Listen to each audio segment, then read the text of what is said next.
All right, a quick video on collecting tails. You'll notice when the tails are coming because it starts smelling real bad. You'll start to get a hint of it. As long as you're keeping track through all of your jars, eventually you get to the point where you take a whiff of it and it smells like old gym socks or something that you don't want to drink. You'll know whether you want to drink this or not. So, and another clue that happens is, okay, the last one that's almost a good jar is 130.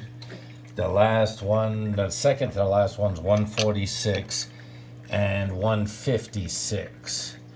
So three jars, we go from 156, 146 to 130, all in three jars. So the proof is dropping precipitously and it begins to stink.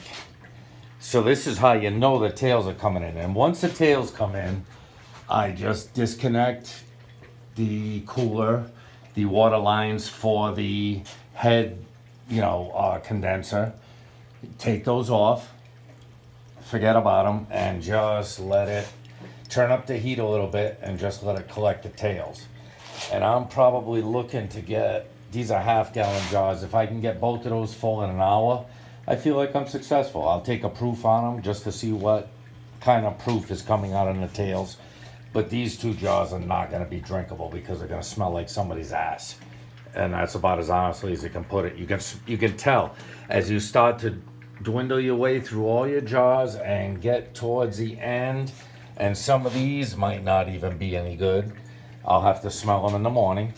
But you'll know. It'll smell like something you don't want to drink. Whatever name you want to put on that, this is the way it's going to smell. Bad. And you're in the tails, so just collect them. I know there are people like George at Barley and Hops who do not want to collect tails, and I agree with them 100%. If that's what he feels like is right for him, who the hell am I to argue with him? You know what I mean?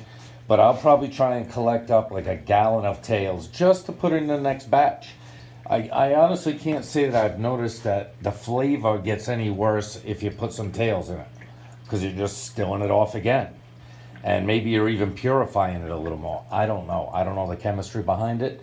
All I know is that my runs have never been affected by trying to collect the tails quickly. You're not trying to waste hours. You just jack up the heat once you know it's tails. Fill up those jars. I find about close to a gallon is about all I'm going to get that's worth my time. And then you've got an extra gallon to dump in. And when you've got a 26-gallon still, I usually try to make 21 gallons of mash. Probably about a gallon and a half of that is dead yeast and stuff that I siphon off. I siphon off the good mash from the top, leave the dead yeast and garbage and any other additives that I put in at the bottom, siphon those off. So you get a pretty clean mash going in. And then once you start to get to the tails, just run them off. It doesn't even have to be slow. It's kind of like a strip and run. I do a strip and run with the tails. Once I smell the tails coming, once I know that it's garbage, I just jack up the heat, take off the hosing for the column condenser, and just let the tails run off. And as you can see in the time we're talking, we're almost filled up a half gallon.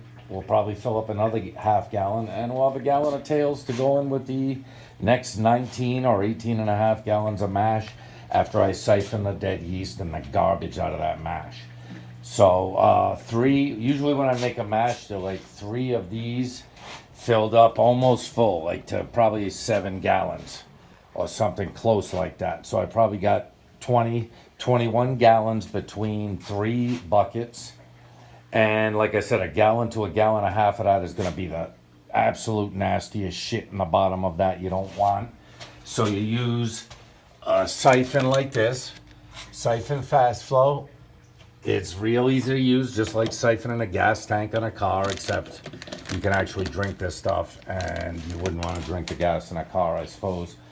And you get all the good liquid off of the top, leave the bad crap down at the bottom, get it into here, get your extra gallon of tails or so, whatever you collect, into there when you do your next run, and usually it's golden. So that's a little video on tails, and hopefully you appreciate it. Later. Love you.